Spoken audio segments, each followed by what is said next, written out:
is to have a nice area right here and then have all my other stuff out on the outer parts of it that I need to pull in to help make the video or actually make the skincare products.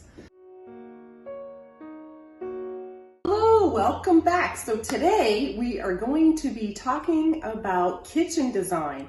And so this is about the shop, and now I'm ready to actually start designing the kitchen. So if you are keeping up on my shop updates, you are in the right place today. I just want to introduce myself. I'm Diane Marie Sproul, owner of Vermont Lavender, where I make and sell skincare products and also offer small business tips and ideas. And that's what I'm doing here today.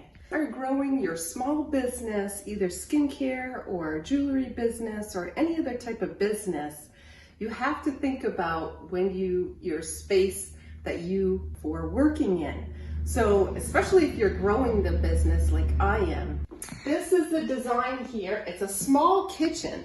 So if you have any suggestions too, I would love to hear your feedback, because designing it is quite the process and we want to make sure that we do it right. So if you have any ideas that you want to contribute, I'm happy to hear them. So right here, I guess, is going to be where the sink will be. And then I'll have a little bit of a counter space. And then right here, do you need to come a little closer? Right here is going to be like the stove here. So I will have a 5-foot space. That's what I'm thinking, is 5 feet is pretty good, because my husband was thinking 4 feet, but I'm like, I need some space to actually do my work. And that will be right here. So it's going to be a nice big table, probably a 4x8 is what I'm thinking about, because I need space to actually, when I make the product, and I want to do filming too, is to have a nice area right here and then have all my other stuff out on the outer parts of it that I need to pull in to help make the video or actually make the skincare products. Especially when I'm doing like soaping and stuff like that, you need a lot of different tools, colorants, and things like that to actually make it. So this is where getting back to where the stove is, and then I think I'll have a little counter space right here and a small refrigerator. I really do not need a big refrigerator. I really need the freezer and the refrigerator.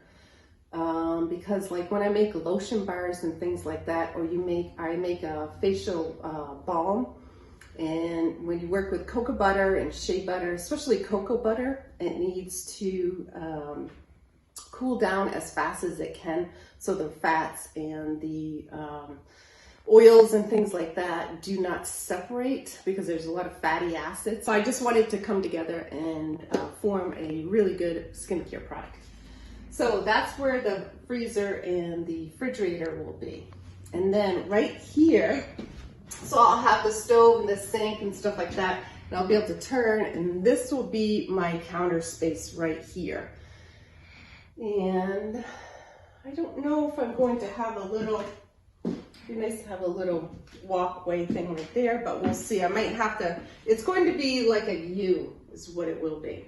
So that's the kitchen idea right here. If you have any suggestions, if you think that it's too small, or you think it should be a little bit bigger, or you think, hey, should I have a little area to walk through right here to go to the back door, or just leave it like a U shape? So now I just want to show you the rest of the shop and the other things that they have been developing.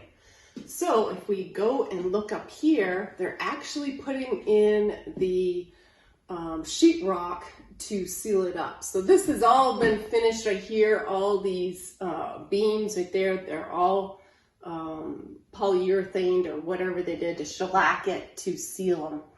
And then he'll put a little, like a corner bead right up here to seal it a little bit more. And this right here, he's going to have my fan. So that'll look really nice. And then as we walk over here, I need an area to dry my soaps. So I told him, I said, this would be an ideal spot.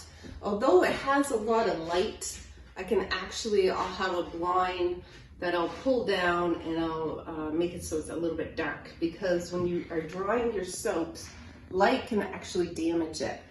And you also want really good airflow. So this won't be in the flow of me traveling around and stuff like that. It's a nice area that I can lay my soaps to dry and they won't be disturbed.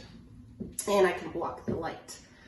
So, like I said before, this is going to be my shipping area, because as I walk out the door, I go right to the post office. And that's in my other video, location, location, location. So if you haven't seen that video, check that one out. And then these are the walls, and they're getting the sheetrock up. There's still a lot of tubes here. There was a table that was supposed to go here. That's not going to happen. That's going to be part of the kitchen. And this is the window. I don't know if I showed you that in one of the previous videos, but it's a nice little window here. I don't really need a big window because all the windows that are actually on this side of the shop they go along the road. So all that dirt kicks up, even though we're in New England and we have rain and all that stuff, it still gets a little bit dusty. So I don't want any of that dirt to come in. So a lot of these windows will actually remain shut. And that's just how it is. So, and this is our other window, which is really nice, very pretty. And that's it. So this right here, as I'm walking around, is the manufacturing area. This is not where the customers will come in. So this is a pretty good sized area. So let's walk over here. I'll show you a couple other things. So as you can see right here, the door, they've got a lot of the walls up. So we're getting closer to almost painting, so which is really nice. And this is the area which will be the shop. So they got a lot of tools. There's still a lot of tools because they're working really hard. So come over here.